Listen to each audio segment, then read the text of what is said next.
അടിപൊളി സൈക്കോ പടം. രാജ്ബി ഷെട്ടിന്റെ സ്കോറിംഗ് എല്ലാം എങ്ങനെയുണ്ട്? അടിപൊളിയാണ്. അപർണ ബാലമുരളി അല്ലാതെ മറ്റൊരു നടിയെ നമുക്ക് അവിടെ സങ്കല്പിക്കാൻ പറ്റുന്നില്ല. അപർണ ബാലമുരളി അടിപൊളിയായിട്ടുണ്ട്. രാജ്ബി ഷെട്ടിയോ? സൂപ്പറായിട്ടുണ്ട്. ഏതായാലും നല്ല പെർഫോമൻസ് ആയിരുന്നു. ഫൈനലി രാജ്ബി ഷെട്ടി അപർണ ബാലമുരളി കോമ്പോയിൽ എടുത്ത ചിത്രം Rudhiram directed by Jisho Lon Antony. First show കഴിഞ്ഞ് വരുന്ന പ്രേക്ഷകരോട് നമുക്ക് അഭിപ്രായങ്ങൾ ചോദിക്കാം. എങ്ങനെയുണ്ട് പടം? എങ്ങനെയുണ്ട്? അടിപൊളി സൈക്കോ പടം. രാജ്ബി ഷെട്ടിന്റെ സ്കോറിംഗ് എല്ലാം എങ്ങനെയുണ്ട്? അടിപൊളിയാണ്. മൊത്തത്തിൽ മേക്കിംഗ് വൈസ് ഒക്കെ ഇഷ്ടപ്പെട്ടോ? അടിപൊളി അടിപൊളി.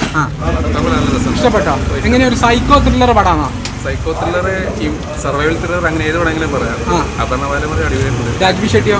സൂപ്പറായിട്ടുണ്ട്. ടോട്ടലി മേക്കിങ്ങും BGM ഒക്കെ സൗണ്ട് എഫക്റ്റ് നന്നായിരുന്നു. പടം സൂപ്പറായിരുന്നു. ഇഷ്ടപ്പെട്ടോ?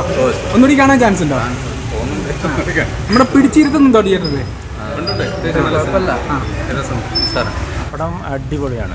Super crime thriller. അധികം നമ്മൾ എന്താ പറയാ പ്രതീക്ഷിക്കാതെ വന്നൊരു പടമാണ്. അതെ, അതിനകത്തുള്ള പ്രത്യേകത എന്താണെന്ന് വെച്ചാൽ നമ്മുടെ സമൂഹത്തിൽ പുറത്ത് പറയാൻ പറ്റാത്ത പല കാര്യങ്ങളുണ്ടല്ലോ. അത് വളരെ ഭംഗിയായിട്ട് ഇത് അവതരിപ്പിച്ചിട്ടുണ്ട്. രാജ്ബി ഷെട്ടി അപർണ ബാലമുരളിയൊക്കെ എല്ലാവരും അതിലൊരു അപർണ ബാലമുരളി അല്ലാതെ മറ്റൊരു നടിയെ നമുക്ക് അവിടെ സങ്കല്പിക്കാൻ പറ്റുന്നില്ല. ആ പടത്തിൽ മേക്കിംഗ് വൈസ് ഒക്കെ എങ്ങനെയുണ്ട്? അടിപൊളിയാണ്. പാട്ട്, ബാക്ക്ഗ്രൗണ്ട് മ്യൂസിക് ഒക്കെ സൂപ്പറാണ്. ഇഷ്ടപ്പെട്ടോ? പിന്നെ റെക്കമെൻഡ് ചെയ്യോ? എങ്ങനെ കാണാനായിട്ട് റെക്കമെൻഡ് ചെയ്യോ? ഓ തീർച്ചയായിട്ടും. പടം സൂപ്പർ. കുഴപ്പമില്ല. ഇഷ്ടപ്പെട്ടോ? ഇഷ്ടപ്പെട്ടു. മേക്കിംഗ് വൈസ് ഒക്കെ എങ്ങനെയുണ്ട്? കുഴപ്പമില്ല. അപർണ ബാലമുരളിയാണോ രാജ്ബി ഷെട്ടിയാണോ സ്കോർ ചെയ്തത്? ഏതായാലും നല്ല പെർഫോമൻസ് ആയിരുന്നു. റെക്കമെൻഡ് ചെയ്യോ? മറ്റുള്ളവർ കാണാൻ പറയാം. തീർച്ചയായിട്ടും പറയാം. ഫാമിലി ആയിട്ട് എല്ലാവർക്കും ഇരുന്ന് കാണാൻ പറ്റും.